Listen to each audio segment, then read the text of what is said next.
All right, welcome back to the Junk Mail with myself and Dil Nuz. Dil, what's going on today's show, mate? Well, we're blessed with pro punter Jackson Oldham. He's going to join us and have a chat about the Manikato Stakes on Friday, and then also the Cox Plate as well, which is the biggest feature race on Saturday. Two decent upsets yesterday in the NBA. Warriors beating the Lakers and the Bucks beating the Nets. Paddy Mills scored 21 in that loss. Ben Simmons not going as well for the 76ers. He's actually banned. Obviously, he is not really even turning up to training at the moment. I think they banned him $2 million, pretty much because he just doesn't give a fuck at all, which is almost Australian. It's very, very Australian. It sort of reminds me a bit of myself. Pretty much Ben Simmons, man. I was going to say there's one key thing that stops you from being Ben Simmons, and that's the fact that you just haven't played the NBA before. I don't want him on the show. And it's not because we can't get him. And it's not because we can't get in contact with him or he wouldn't want to come on here. It's because we don't want him on the show. Up yours, Ben. More about that. I mean, we don't affiliate with people that play NBA because, we don't play NBA. We don't play NBA. Yes.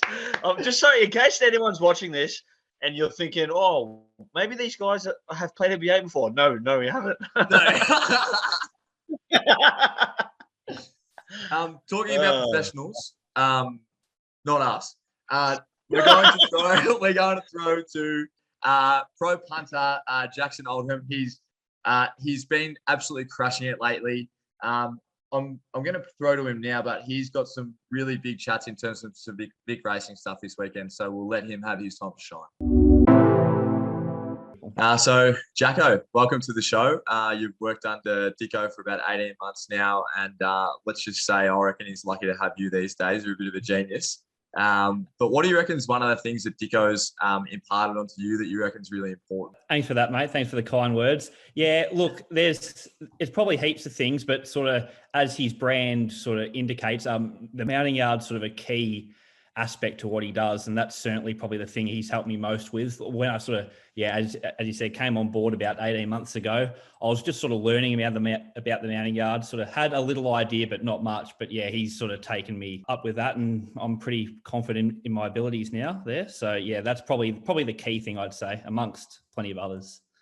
Unreal. It's definitely a bit of a unique thing that the mailbag has over a lot of other tipping services.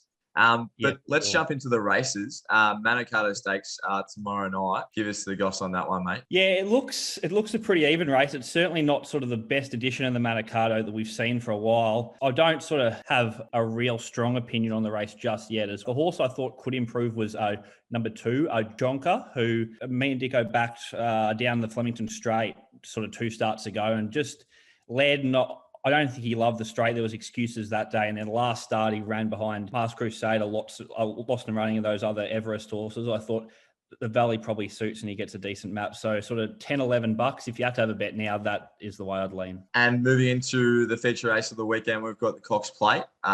What's your thoughts there, mate? Iko and I have been sort of pretty bullish about this Animo. We backed him last start to win the Caulfield Guineas. He won sort of pretty impressively. The times that we used out of that Caulfield Guineas were huge. And look, I think he's the horse to beat. The favourite last start was sort of below his best, and we're pretty happy to take him on. So we've backed number 9 Animo at sort of $4.80. You think he'll probably start sort of $3.80, maybe even lower, and he's a really good chance of winning. So I reckon the message out there is get on Animo as quickly as you can because he's going to come in. So especially if the tip comes through from the mailbag, you'll see a bit of a drift. So we've got a free trial on at the moment. So make sure you head to the website, have a bit of a look into that, and get yourself set up for the weekend. So, but thanks so much for jumping on, Jacko, and good luck for the Spring Carnival ahead.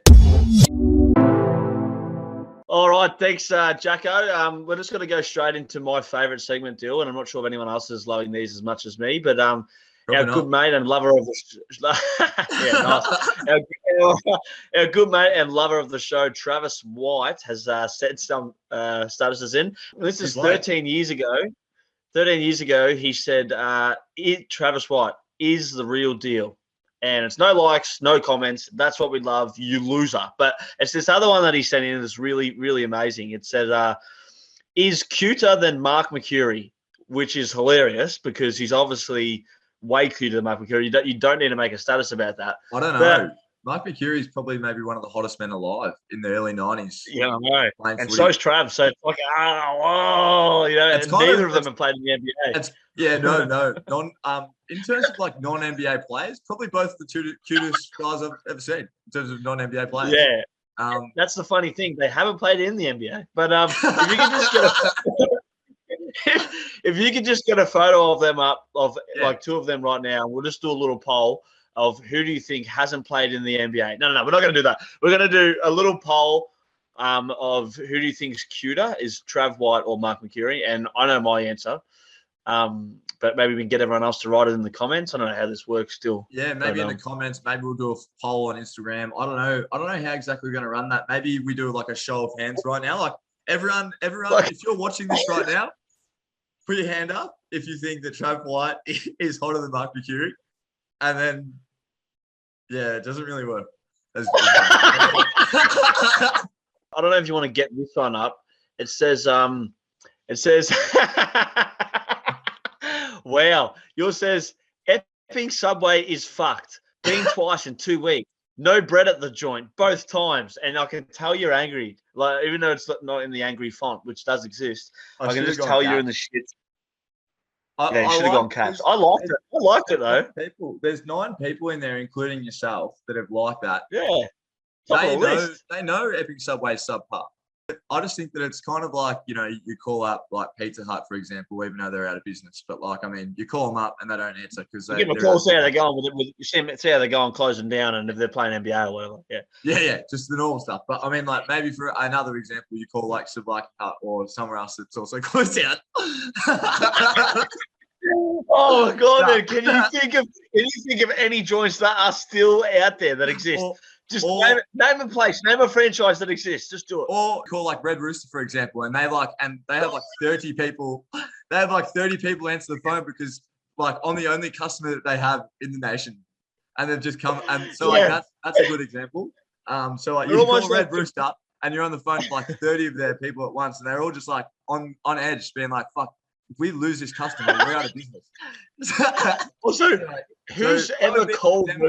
That would be like them not having chicken, for example. Man, I'm telling you, Red Rooster's a front. They're not selling drugs on the side. They're selling like burnt DVDs, like fucking like lollies, and just like burnt DVDs and photos of people that haven't played NBA before, and just shit like that. They sell vapes, I heard. I bet you Ben Simmons vapes, prick.